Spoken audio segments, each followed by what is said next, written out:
Muito bem, eu tinha dito então que a gente vai ler 2 Coríntios, capítulo 1, versículos 5 a 7, diz assim a palavra do Senhor: porque assim como os sofrimentos de Cristo se manifestam em grande medida a nosso favor, assim também a nossa consolação transborda por meio de Cristo. Mas se somos atribulados, é para vosso conforto e salvação. Se somos confortados, é também para vosso conforto, o qual se torna eficaz, suportando vós com paciência os mesmos sofrimentos que nós também padecemos. A nossa esperança a respeito de vós está firme, sabendo que como sois participantes dos sofrimentos, assim também o sereis da consolação. Amém? Hoje pela manhã a gente falou sobre um tema, e a gente não entrou muito nesse tema, mas eu quero falar um pouco sobre ele agora, que é a rede de consolação. A gente apenas abordou muito rapidamente essa questão, e eu quero falar um pouquinho sobre isso. O que significa e o que é essa rede de consolação? E eu vou explicar então passo a passo, porque é isso que Paulo faz aqui no texto que nós acabamos de ler, tá certo? O fato é que somos consolados por Cristo, e aí então um vai consolando o outro, com a mesma consolação que nós recebemos de Cristo. Vamos ver como é que isso acontece então na prática? A primeira coisa que a gente precisa entender sobre isso, é que esse texto ele tem 3 protagonistas. Isso é bem importante para a gente entender. Não é um texto muito fácil esse de Paulo, mas vamos ver se a gente consegue entendê-lo. Primeiramente, nós temos 3 protagonistas aqui. Nós temos Jesus Cristo, tem Paulo e tem a igreja dos Coríntios, tá certo? Então são 3 protagonistas. Primeiro, Jesus Cristo, em segundo lugar, o apóstolo Paulo, e em terceiro lugar, a igreja dos Coríntios. E esses 3 agora vão dialogar entre si.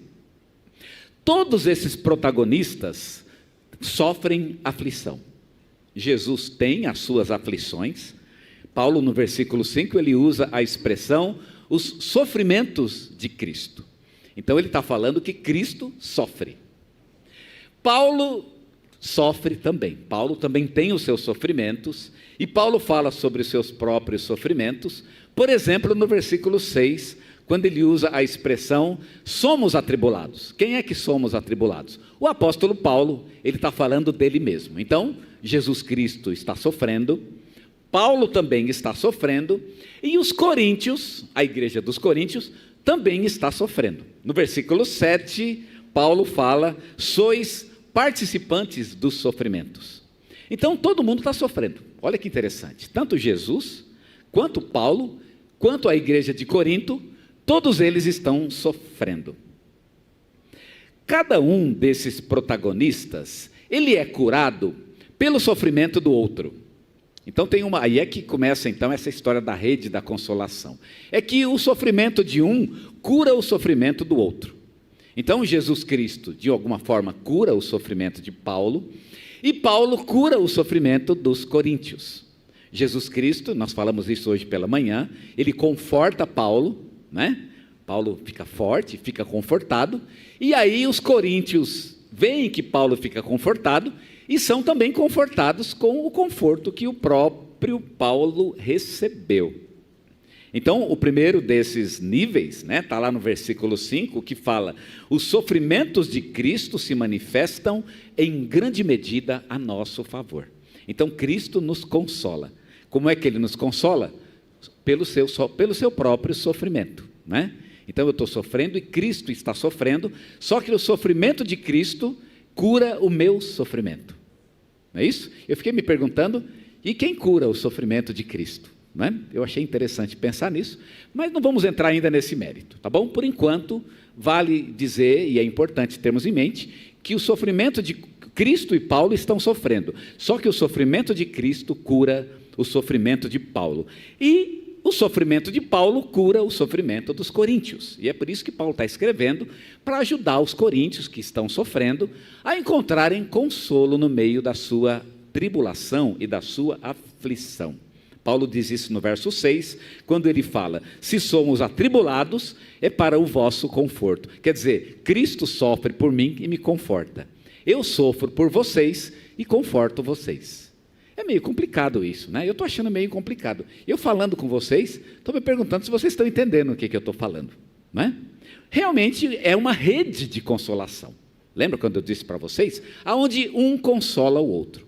Então vamos lembrar, nós temos 3 protagonistas nesse texto. Jesus Cristo, Paulo e a igreja dos Coríntios, e um vai consolando o outro. Os sofrimentos de Cristo consolam Paulo, e os sofrimentos de Paulo confortam a igreja dos Coríntios. É mais ou menos esse o jogo aqui do texto, e é muito interessante a maneira como Paulo então agora constrói essa ideia. E para entender como é que Paulo faz isso, a gente então tem que fazer a pergunta que não quer calar: por que tanto sofrimento? Não é? Mas por que sofre tanto? Que mané sofrimento? Mas por que esse povo sofre tanto? Parece que fica caçando motivo para sofrer. Por que Jesus sofre? Por que Paulo sofre? E por que a igreja dos Coríntios está sofrendo? Afinal, por que tanto sofrimento? E de que sofrimento aqui nós estamos falando? Bem, nós estamos falando aqui do sofrimento por causa daquilo que faz todo mundo sofrer. O que faz todo mundo sofrer? É o nosso bom e velho pecado. O pecado é o motivo de todo o sofrimento humano. Cristo sofreu por causa do pecado, não do dele, é claro, mas foi o pecado que levou Cristo ao sofrimento. É Paulo que sofre por causa do pecado, talvez não exatamente o dele, mas porque ele está em luta contra o pecado. E aí ele sofreu, ele teve alguma grande dificuldade, um grande problema, e ele quase morreu, inclusive, mas nessa luta Paulo está sofrendo, e os coríntios também estão sofrendo por causa do pecado. E eu diria que no caso dos coríntios até, muitos desses pecados os próprios coríntios é que inventaram, eles próprios é que estão criando, ou buscando esses pecados. Então, qual é o motivo pelo qual tem tanto sofrimento, tanto na parte de Cristo, como de Paulo, como dos coríntios? É o pecado.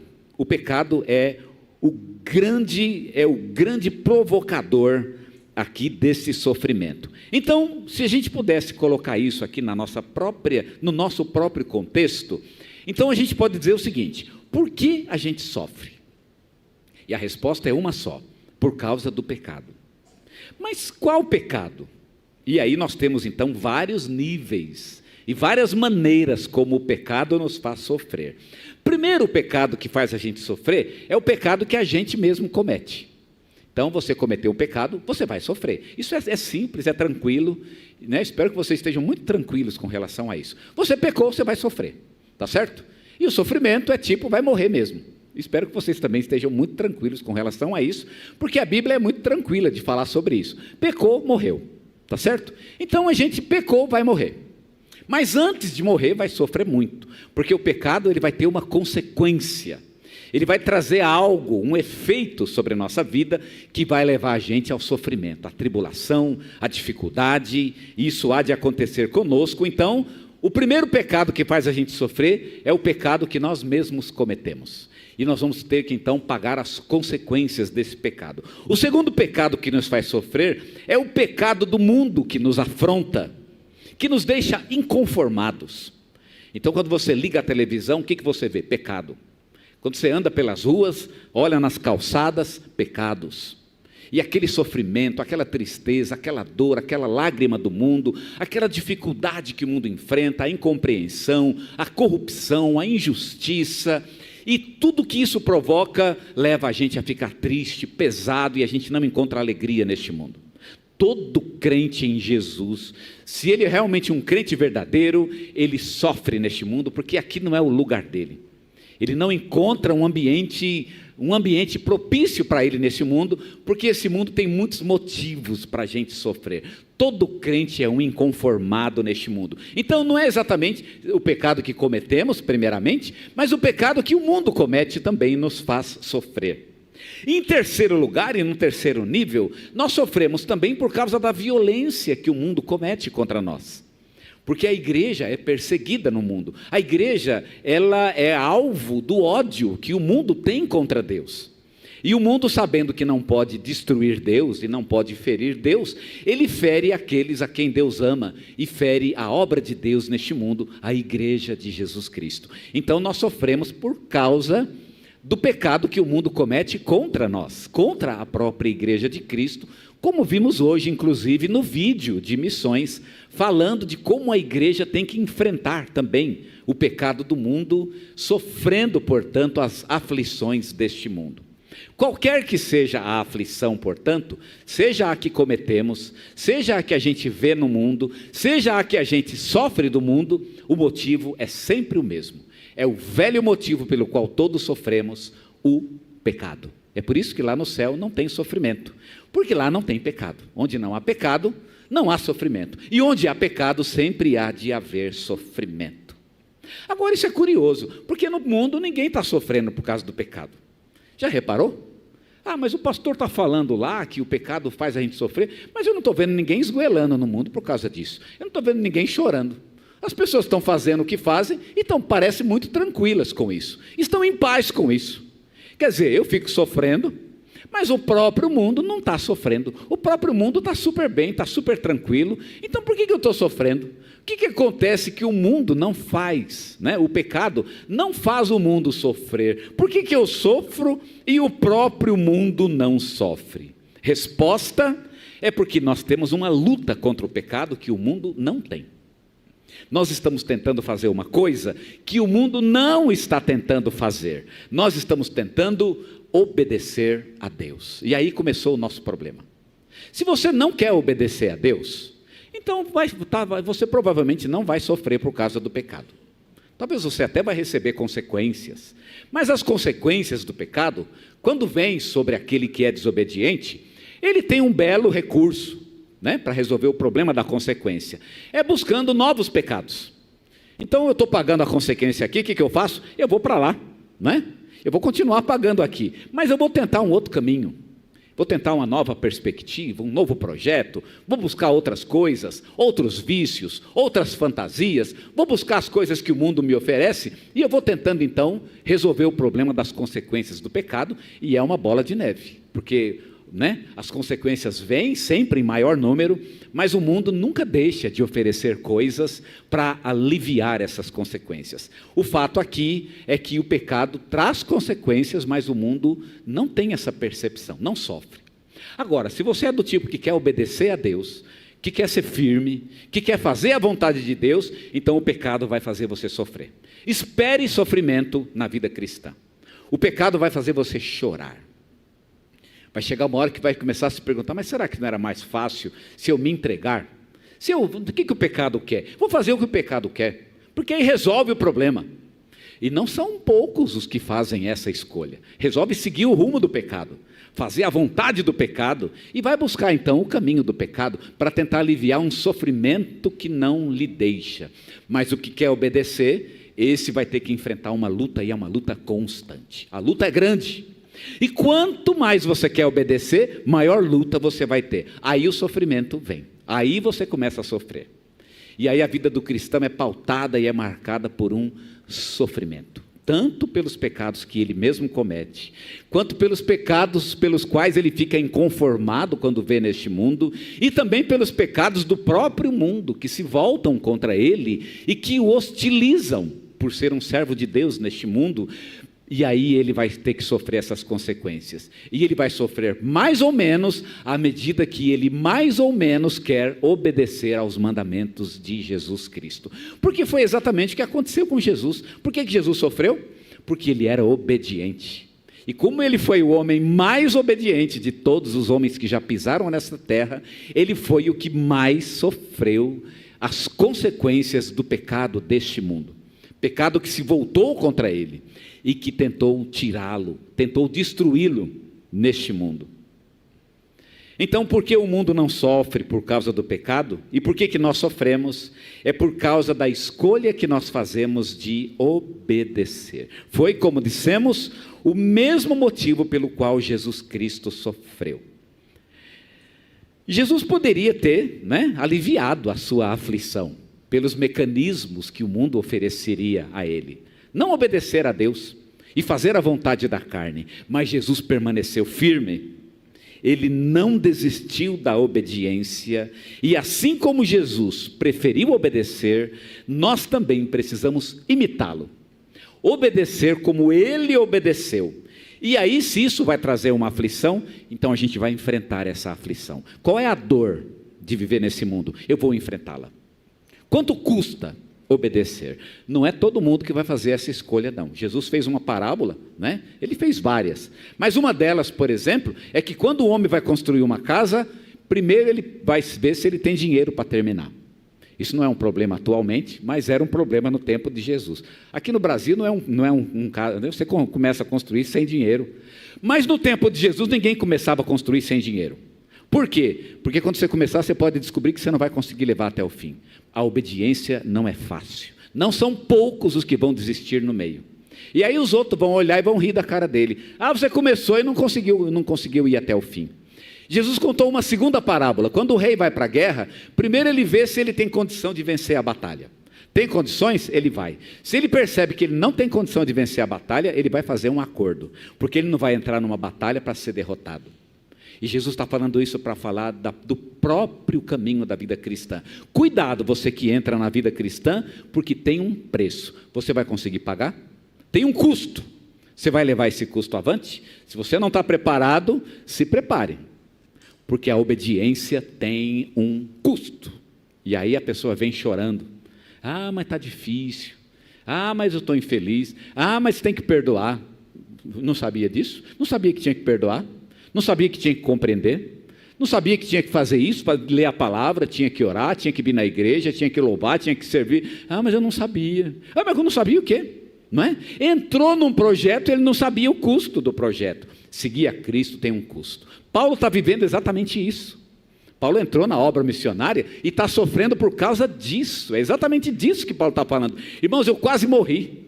Chegou uma lá que me lincharam, me açoitaram, me apedrejaram, e eu quase morri. É disso que Paulo está falando. E agora eu estou pagando o preço da minha obediência. E agora eu estou sofrendo uma aflição. Mas é por vocês que eu estou fazendo isso. É exatamente isso que Paulo está dizendo para os coríntios. Eu estou sofrendo pela escolha que eu fiz. Cristo preferiu obedecer e nós também precisamos obedecer, recebendo a aflição exatamente pelo fato de que nós permanecemos na obediência. Então o que nós aprendemos aqui é que o que nos faz sofrer é o fato de que nós estamos tentando ser obedientes. Estamos tentando ser obedientes diante da afronta que o pecado oferece para nós. Então, se você está tentando obedecer, você deve estar sofrendo. Ah, mas está difícil, né? Seguir a Jesus não é fácil, então você está no caminho certo. Provavelmente, se você está tranquilo, não, está bem. Como é que está? Não, o pecado é tranquilo, a gente tira de letra isso aí, não é? Provavelmente tem alguma coisa errada na tua vida, porque obedecer causa dor. Obedecer faz sofrer. Qual é a solução de Deus? Ah, tem uma solução, não é? Tem boas notícias aqui também, né? Vamos às boas notícias. Deus tem uma solução. E qual é a solução de Deus? Paulo escreve no versículo 5. Assim como os sofrimentos de Cristo se manifestam em grande medida a nosso favor. A solução de Deus é Jesus Cristo e o sofrimento de Cristo. O sofrimento de Cristo se manifesta a nosso favor. Então o sofrimento de Cristo, ele me ajuda. Qual é o sofrimento de Cristo? Paulo não está falando exatamente do sofrimento que Cristo sofre hoje. Ele está se referindo principalmente ao sofrimento de Cristo na cruz. Cristo sofreu. Ele pagou o preço na luta contra o pecado. Ele foi até o fim. Ele enfrentou essa batalha e morreu na batalha. Muito bem, o sofrimento de Cristo, ele se manifesta em meu favor. Então eu estou sofrendo, a obediência é difícil, mas aí Jesus Cristo me ajuda. Ele sofre em meu lugar e o sofrimento dele reveste a minha vida para me ajudar. Me ajudar fazendo o quê? Consolando. É exatamente, chegamos ao ponto que Paulo quer colocar no texto. O sofrimento de Cristo nos consola. Sabe por quê? Porque nós sofremos pelo mesmo motivo que ele sofreu. Então, os sofrimentos de Cristo se manifestam em nosso favor. Significa que o sofrimento de Cristo nos consola. O sofrimento de Cristo cura a nossa aflição. E por que o sofrimento de Cristo cura a nossa aflição? É porque ele cura o nosso pecado. O sofrimento de Cristo, ele é como um alívio, ele é como um remédio que resolve o problema do pecado, e não somente do meu, mas é uma graça que reveste a minha vida, primeiramente para os meus próprios pecados, mas também para os pecados que eu vejo neste mundo. Aí eu olho para o pecado, eu olho para a calçada, eu olho para as pessoas nos bares, eu ligo a televisão, eu vejo nas revistas, eu olho para essas coisas, olho na internet, no celular, e todo aquele pecado começa a machucar o meu coração, e digo: Deus, tem misericórdia desse mundo, e eu começo a sofrer, mas aí a graça me reveste, e aquela culpa que eu sinto de ser um cristão neste mundo, de viver num mundo podre, sujo, que não adora a Deus, tudo isso é compensado por Cristo, que na minha vida Ele faz uma obra de restauração do meu coração. E mesmo quando o mundo se volta contra mim e quer me violentar de fato, tirando do meu coração o amor que Cristo colocou nele, mesmo assim, quando eu tenho que enfrentar a violência do mundo, ainda assim o sofrimento de Cristo me reveste, me cobre, e Ele dá paz ao meu coração. Cristo é a nossa paz neste mundo. É exatamente este o conceito que Paulo está dizendo. Então, qual é o remédio de Deus? Qual é a solução de Deus? A solução de Deus se chama Jesus Cristo. Ele sofre por nós, Ele morre por nós, e através do sofrimento dele, nós encontramos cura. E agora vem o último estágio, aqui nesta rede de consolação. A nossa cura se transforma modelo daquilo que Jesus pode fazer na vida dos outros. Cristo cura o meu coração, e isso se torna um modelo na vida das pessoas. Eu olho para as pessoas que estão sofrendo, pessoas inclusive que eu amo, mas eu não queria que essa pessoa sofresse. Eu vejo que o pecado está destruindo ele, eu vejo que o pecado está acabando com ele, eu vejo que o pecado vai levar ele para um caminho ruim, um caminho de destruição, de morte, de depressão, de sofrimento, um caminho de aflição, de agonia. Como eu faço para ajudá-lo? Jesus tem a solução. Primeiro, Ele consola o meu coração, Ele conforta, Ele me reveste, me cobre, Ele me conforta, Ele me dá vitória sobre o pecado. E aí então o que Ele faz? Ele usa a minha vida para abençoar esta pessoa. Eu vou até Ele, e através da minha vitória, esta pessoa também é abençoada. E aí Paulo vai falar que isso acontece de duas maneiras. Como é que a minha consolação, a vitória sobre a minha aflição pode abençoar a outros? Paulo coloca duas coisas ali no versículo. Primeiro, se somos atribulados, é para vosso conforto e salvação. E o que significa isso? Primeiro, eu sou atribulado porque eu assumi o ministério de abençoar o mundo. Eu poderia não sofrer se eu não me importar com o mundo. Por que a gente vai ficar passando aqui vídeo da Coreia? Irmão, o que temos a ver com a Coreia? Meu Deus, a Coreia está longe daqui, ela está 20 horas de viagem, né? De avião. Será que vale a pena ficar sofrendo por isso? Está tão longe. Não, eu tenho um ministério diante de Deus. Eu quero olhar para o mundo, eu quero ver o pecado do mundo, eu quero que o pecado do mundo fique exposto diante de mim, porque eu quero chorar por ele. E aí você assume um ministério diante deste mundo. Paulo fez exatamente isso. Paulo viu o pecado do mundo e ele disse: eu vou ser um missionário, e eu vou lá, eu vou enfrentar esse pecado de frente. E custou caro para ele. Paulo ia nas cidades e ali ele era açoitado, e ele sofreu injúrias e açoites. Paulo sofreu pedradas, Paulo foi rejeitado pelas pessoas, Paulo quase morreu muitas vezes, mas ele enfrentava, ele estava de frente nessa luta. Ele disse: eu vou assumir essa briga, eu vou ficar de frente para o pecado e eu vou enfrentá-lo com tudo aquilo que Deus colocou na minha vida. Então a primeira maneira como a nossa bênção, ela abençoa a outros, é quando nós assumimos um ministério. Quando nós entendemos que nossa vida, ela é um meio de consolação, e aí eu vou me envolver. É fácil se envolver? Não. Às vezes é melhor esquecer, não é? Eu não quero nem saber. Cadê fulano? Uma pessoa que você gosta. Cadê ele? Cadê ela? Eu não quero nem saber, porque se eu ficar sabendo eu vou sofrer. Não, eu quero saber sim. Eu quero saber porque eu quero orar por ele. Quero saber porque eu quero ir até lá, eu quero falar, eu quero expor Jesus para ele, eu quero falar do amor de Jesus, eu quero me envolver. Ah, mas ficar escutando desgraça, se você for sentar com ele e for ouvir, vai ouvir desgraça, só vai trazer sofrimento para a tua vida. Já viu aquela ideia que as pessoas têm, né, de que você não pode ouvir coisa ruim, porque coisa ruim vai trazer, né? Paulo diz, pois é, eu vou lá para escutar coisa ruim, e eu quero enfrentar isso de frente, eu quero estar lá, e quero assumir o compromisso de ser um ministro neste mundo. E aí Paulo assume este compromisso, ele assume o compromisso e o ministério que Deus deu para ele, ele se envolve, como Jesus se envolveu, entrou no meio da lama.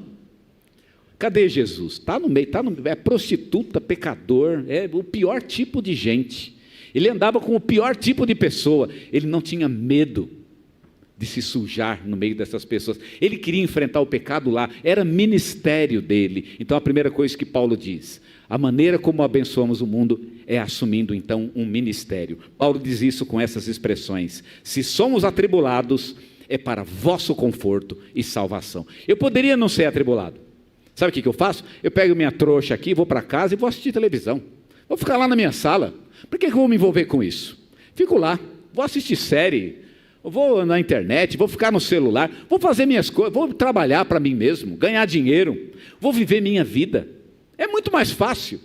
Não, Paulo diz, não, eu vou entrar num ministério, eu vou assumir a minha parte nesse mundo, assim como Cristo, eu vou lá, vou abençoar alguém, vou ajudar alguém, vou me envolver, mesmo que isso traga peso sobre a minha vida. Paulo assumiu. E a segunda maneira, como a nossa bênção abençoa o outro, Paulo usa as seguintes expressões, se somos confortados, também é para o vosso conforto.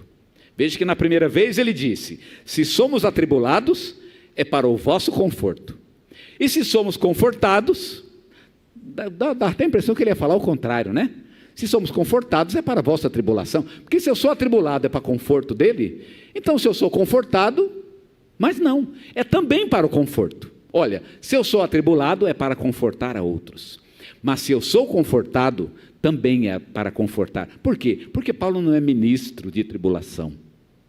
Paulo não é ministro de dor, não é ministro de aflição, ele é ministro de cura, ele é ministro de bênção. E é isso que ele vai fazer, seja pela tribulação, seja pelo conforto. Então quando ele diz, se somos confortados, é para o vosso conforto. O que ele quer dizer com isso? Ele quer dizer que a cura da vida de Paulo se transforma no modelo daquilo que Deus faz na vida dos outros. Ou seja, eu ofereço minha própria vida, eu abro meu coração e eu mostro a minha cura. Gente, foi isso que Deus fez na minha vida. Você também não quer? Esse é o conceito de Paulo. Eu mostro o meu coração e mostro como Deus trabalhou, como foi linda a obra de Deus em mim e através de mim Deus vai abençoar a outros. Eles vão se interessar porque vão ver que há algo diferente em mim. Um certo governador, enquanto julgava Paulo, ele disse, Paulo, por muito pouco você não me persuade a me fazer um cristão, porque ele viu que em Paulo tinha algo diferente. Deus usa a cura de Paulo para curar outras pessoas. Deus usa o ministério de Paulo e Paulo se envolve. Deus usa a vida de Paulo e Paulo mostra essa vida para as pessoas e através dele outras pessoas são abençoadas. E é por isso que Paulo termina esta sessão declarando no versículo 7, a nossa esperança a respeito de vós está firme. O que eu espero? E Paulo diz, sabendo que, como sois participantes dos sofrimentos, assim também o sereis da consolação. Vocês não sofrem comigo? Então vocês vão ser consolados como eu sou. Vocês vão ter alegria na presença de Deus como eu tenho. A luta contra o pecado é dura, é difícil, dói, machuca. É difícil? É difícil. Mas Paulo disse, eu encontrei consolação em Deus e eu tenho esperança que vocês vão encontrar também. Continuem firmes, é o que Paulo disse. E eu estou aqui para mostrar para vocês que eu tive vitória. Eu lutei contra o pecado. E agora eu posso apresentar essa consolação, essa bênção da vitória sobre minha vida. E aí vocês poderão ter essa mesma vitória. Mas de onde Paulo tirou essa ideia? Ele tirou do próprio Cristo. Porque o próprio Cristo sofreu por Paulo. Paulo sofre agora pelos coríntios, e como Cristo foi eficiente para curar Paulo, Paulo também é eficiente para apresentar sua vida para os coríntios, e curar os coríntios através do seu próprio coração, transformado, curado, renovado. A nossa esperança a respeito de vocês está firme. E qual é a esperança? Como vocês são participantes dos meus sofrimentos, porque o que vocês sofrem é igual ao que eu sofro. O problema de vocês é o mesmo que o meu. Gente, é o mesmo, não tem diferença. É o pecado que está fazendo vocês sofrerem, é o pecado que me fez sofrer também. É o pecado que fez Jesus Cristo sofrer. Não tem nenhuma novidade. A lágrima é a mesma, então o remédio é o mesmo. E qual é o remédio? O remédio começa em Jesus Cristo. Jesus Cristo me conforta e eu me torno modelo daquilo que Ele pode fazer também na vida de outras pessoas. Eu me apresento ao mundo. E eu mostro para o mundo, eu sou renovado, eu sou transformado. O mundo se volta para Ele, busca Ele, porque viu que Cristo é eficiente na minha vida. Tudo começou com Cristo. Ele me cura, eu curo o mundo. Através de um ministério, através de uma apresentação do meu coração ao mundo. O ideal paulino, portanto, é: vocês estão chorando, e é isso que Paulo nos está dizendo. Vocês estão chorando pelo mesmo motivo que eu choro. O que está fazendo vocês chorar? Paulo diz, pois é, eu choro pelo mesmo motivo. Então, se a gente tem o mesmo problema, que é o pecado, então o remédio é o mesmo. O que foi remédio na minha vida pode ser remédio na tua vida também. E qual foi o remédio da minha vida? A consolação de Cristo. Eu entender que Cristo sofreu por mim. Isso trouxe paz ao meu coração. Isso me deu vitória. E quando eu entendi isso na minha vida, então outras pessoas também poderão compreender isso. O ideal paulino, vocês choram pelo mesmo motivo que eu choro, então a minha esperança é que vocês vão vencer pelo mesmo motivo pelo qual eu venci. Eu venci através de Cristo, vocês vão vencer através de Cristo.